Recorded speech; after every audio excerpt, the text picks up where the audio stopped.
Should I put this on something fun? Um,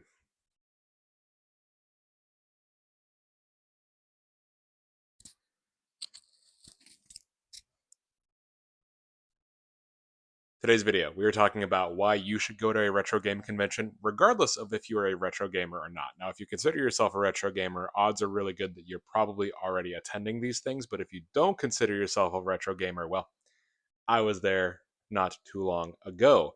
And just like you, I thought it was kind of not the best use of money. I thought that it was very irrelevant in the digital age, right? This is about 2 years ago. And as you can see, I have since changed my mind. And a large part of that is because of the magic of the retro gaming convention. There are lots of large ones. The one that I attend regularly is Classic Game Fest, which is the nearest one to me. There's Southeast Game Exchange, there's TooManyGames. These are, of course, the big ones. There are also a lot of smaller ones, and usually these are combined with other trade shows like Pokemon cards. A lot of times it's Pokemon cards, let's be honest. In fact, Classic Game Fest, I think I saw the most Pokemon cards I've ever seen in my life this year at Classic Game Fest. So part of why I'm making this video is because having just returned from it a few days ago, I think it's really neat to talk about why, in my opinion, any gaming hobbyist or enthusiast should plan to attend a retro gaming convention, even if you don't think you're a retro gamer. And the short of it is just, it's really nice. You are in a room surrounded by people who have the exact same interests and hobbies that you do. And we really take that for granted post COVID, right? Before COVID, I think a lot of people would have been like, oh, whatever, it's kind of inconvenient. But pre COVID, post COVID now, we are finding ourselves starved for that connection, starved for that community.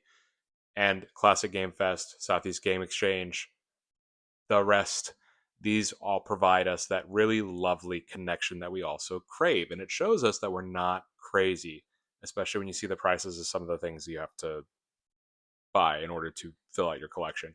You'll feel a lot less crazy. It's also great too because if you're like me, you're somebody who really appreciates gaming history. And so even when I wasn't really a retro game collector in the name, I still appreciated being around all the history. A good example is while I was at this year's fest, I walked by a guy who had a Halo Reach Xbox 360 complete in box, which is awesome. It's so cool to see that because it means it's still relevant. And the guy was definitely younger than me. Maybe he was a teenager, maybe he was a little older. I couldn't really tell.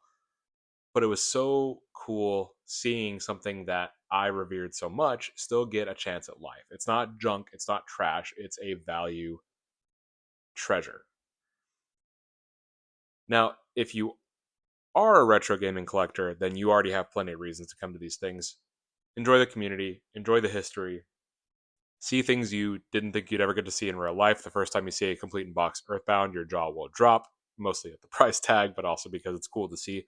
But what about those of you who are not retro game collectors? What is in this for you? Especially if you're somebody that's like, I'm all digital, I'm a Steam gamer, I can emulate anything that I want.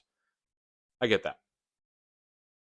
Again, you probably have really great memories associated with a lot of the games that you played.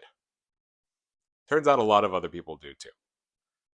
And getting to share that with them in one space makes you remember how much you love this. I think nowadays we're in such a position to hate anything that comes out, any news that comes out, and a lot of it is negative. A lot of it is negative. You can't shake that. You can't make that not the case. So, what if you could go to a place where it wasn't? Because by virtue of being in the past, it cannot be affected by these things. Nobody's going to turn these games into digital code onlys in a box. Nobody's going to say, "Oh, you bought this copy of Final Fantasy 13 too? Yeah, that's cool. Hey, if you didn't buy the deluxe version, then you can't play as Lightning at all." I don't think you play as Lightning very much in the game, anyways. But my point stands.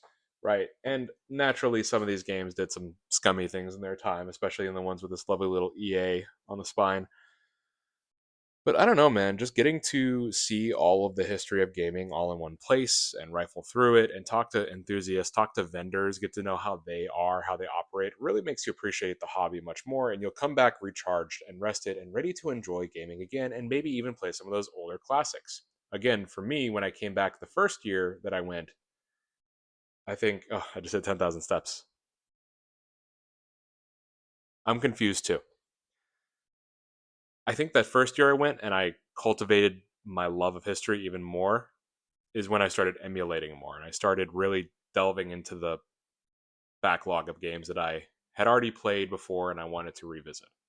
A really good example for me was Metal Gear Solid 5, The Phantom Pain, which is a game that I think I did what a lot of people do is we all wrote it off and we kind of said all these things about it and that's its own video. But after Classic Game Fest, I was like, well, no, I want to replay it and I want to see like how has it changed to me now that it's been a little while?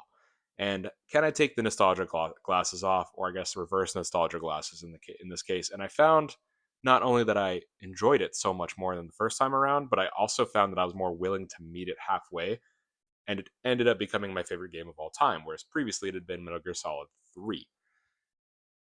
Now your mileage may vary, but I think we can all agree that we need some nice things. We need some nice.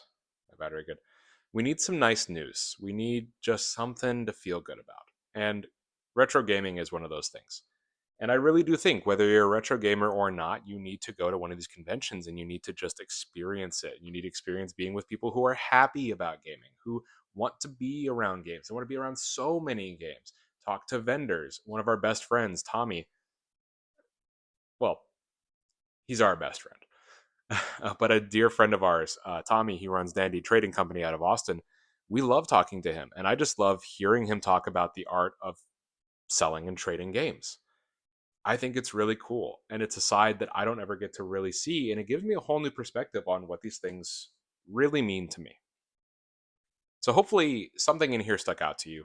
Start small, go to some of the more local conventions, but really just go and start enjoying. Even if you don't buy anything, even if you're like me the first year and you're like ironically buying a copy of Sonic the Hedgehog.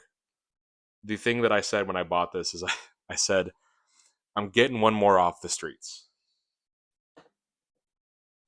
Because to me, I had to justify why I needed to own it versus this year, where I would say probably about 50% of my Xbox shelf was completed from this year's purchasing. It makes me appreciate it a lot. Thanks for watching. I'm doing a 30-day challenge where I post a new video every single day for 30 days, and I don't miss.